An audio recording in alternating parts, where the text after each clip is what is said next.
Rabies एक viral disease है जो हमारे नर्वस सिस्टम के सेंटर को इफेक्ट करता है। इस बीमारी का कोई इलाज नहीं है। एक बार संक्रमण दिखने पर संक्रमित जानवर 5 दिन के अंदर मर सकता है। इस वायरस का टेस्ट केवल मृत जानवरों के मस्तिष्क के टिश्यूज का एग्जामिनेशन से होता है। जीवित जानवरों के परीक्षण का कोई भी तरीका नहीं है। ये जरूरी नहीं है कि ये बीमारी केवल संक्रमित जानवर के काटने से ही फैलेगी। खरोंच लगने या घाव को खुले छोड़ने से भी यह बीमारी फैल सकती है। इस बीमारी में संक्रमण फैलने की अवधि अलग अलग है। संक्रमित जानवर के काटने पर कई बार इस संक्रमण को फैलने में 3 से 8 हफ्ते तक भी लग सकते हैं। कई बार यह अवधि 1 साल से भी अधिक हो सकती है। संक्रमण की अवधि का छोटा बड़ा होना घाव के स्थान पर भी निर्भर करता है। घाव मस्तिष्क से जितना दूर होगा उतनी ही अवधि भी लंबी हो जाएगी। जानवर जब खुद इस वायरस की चपेट में आ जाता है और पागल हो जाता है, इसके बाद ही वो इस वायरस को आगे फैला सकता है। यूएस में प्रतिवर्ष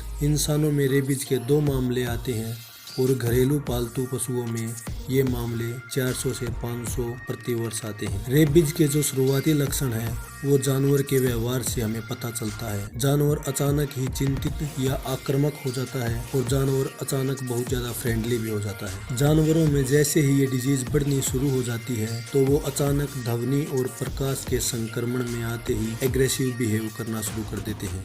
रेबीज की लास्ट स्टेज में वे नर्व्स लकवाग्रस्त हो जाती हैं जो सिर और गले को नियंत्रित करती हैं। विक्टिम निगलने की क्षमता खो देता है। जैसे ही लकवा बढ़ता है विक्टिम की सांस लेने की क्रिया भी बंद हो जाती है और विक्टिम मर जाता है। इंसानों में भी रेबीज के लक्षणों को पहचानना आसान है। अतिरिक्त लार आना, मांसपेशियों में ऐंठन होना या लकवे की शिकायत होना और हेलुसिनेट होना भी लकवे के ही कारण होते हैं। Myths you should never trust. Rabies की वैक्सीन सिर्फ कुछ महीने तक ही काम करती है। जानवरों में ये वैक्सीन बहुत ही कारगर होती है और एक बार टीकाकरण होने के बाद 1 साल तक वैक्सीन काम करेगी। रेबीज का कोई क्योर नहीं है। यदि एक बार रेबीज की 10 दिन वाली काउंटडाउन शुरू हो जाती है तो इसका कोई इलाज नहीं है। ये जानलेवा बीमारी भी साबित हो सकती है। लेकिन यदि संक्रमण के तुरंत बाद आपको डॉक्टरी सहायता मिल जाए तो आप सुरक्षित हैं। रेबीज केवल कुत्तों के काटने से ही फैलता है। ज़्यादातर इस वायरस के केस जो हमारे सामने आते हैं वो कुत्तों के काटने से ही आते हैं। ऐसा इसलिए है क्योंकि अकेला कुत्ता ही ऐसा जीव है जो इंसानों के साथ इतना घुल मिल गया है और इसे हम अपने दोस्त से भी ज़्यादा मानते हैं। लेकिन ये एक जानवर है, इसलिए इसके शरीर के स्ट्रक्चर और हमारे शरीर के स्ट्रक्चर में काफ़ी फ़र्क है। जैसे आपको कुत्तों की जगह अगर कोई और जंगली जानवर काट लेता है, यदि आपको कुत्ते की जगह कोई और भी जंगली जानवर काट लेता है तो भी आप इस वायरस के शिकार हो जाएंगे।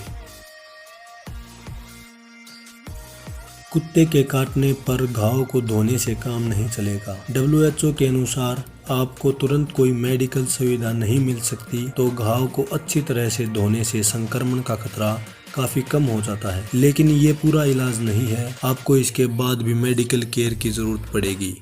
Firstly search the channel name, filter your text, tap on channel and subscribe, let us fly and hit that bell icon, then you will never miss my new update.